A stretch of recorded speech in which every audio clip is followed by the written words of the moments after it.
અમદાવાદની ઓળખ સમાન માણેક ચોકનું રાત્રિ ખાણીપીણી બજાર 1 મહિના માટે બંધ। અમદાવાદીઓની મનપસંદ ખાણીપીણીની બજાર માણેક ચોક એ 1 મહિના સુધી બંધ રહેવાનું છે। માણેક ચોકમાં પાણી ભરાવાની સમસ્યાને લઈને એએમસી દ્વારા ડ્રેનેજ લાઇનનું કામ કરવાનો નિર્ણય કરવામાં આવ્યો છે।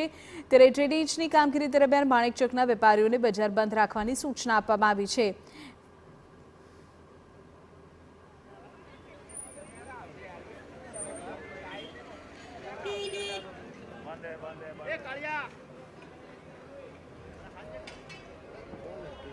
કેનેટ લાઇનનું કામ ચાલુ હોવાથી 1 મહિનો કોર્પોરેશનથી મામા કહેવામાં આવ્યું છે કે 1 મહિનો બજાર બંધ રાખવાનું, પણ એ લોકોનું એમ કહેવું બી છે કે જેટલું બને તેટલું જલ્દી કામ પતાવી અને બજાર પાછું યથાવત ચાલુ રહે એ પ્રોસેસમાં કામ થશે। પણ કાલથી મહિનો સુધીનું બંધ છે બજાર અમારું, એવું અમને કહેવામાં આવ્યું છે। આમાં મ્યુનિસિપલ ડ્રેનેજ કામ કરી રહી છે, વારે ઘડે પાણી ભરાતા હોય છે, એવી કે મ્યુનિસિપાલિટીનું જાણમાં છે, એ લોકો કામ કરી રહ્યા છે। સારું છે, પબ્લિકનું કામ છે, સારું કહેવાય કે ફટાફટ જલ્દી કામ થઈ જાય તો વધારે સારું છે।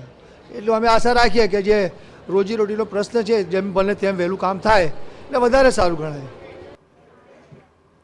માણેક ચોક એ માત્ર ખાણીપીણીની બજાર જ નથી, તે અમદાવાદની એક અનોખી ઓળખ પણ છે। દેશના સેલિબ્રિટીઝ હોય કે વિદેશથી આવતા પર્યટકો માણેક ચોકના સ્વાદે સૌને ઘેલું લગાડ્યું છે। ત્યારે અમદાવાદની આ ઓળખ જળવાઈ રહે તે માટે આ ઝડપથી કામગીરી કરવામાં આવે અને માણેક ચોકને ફરી ધમધમતું કરવામાં આવે તેવી વેપારીઓની પણ માંગણી છે।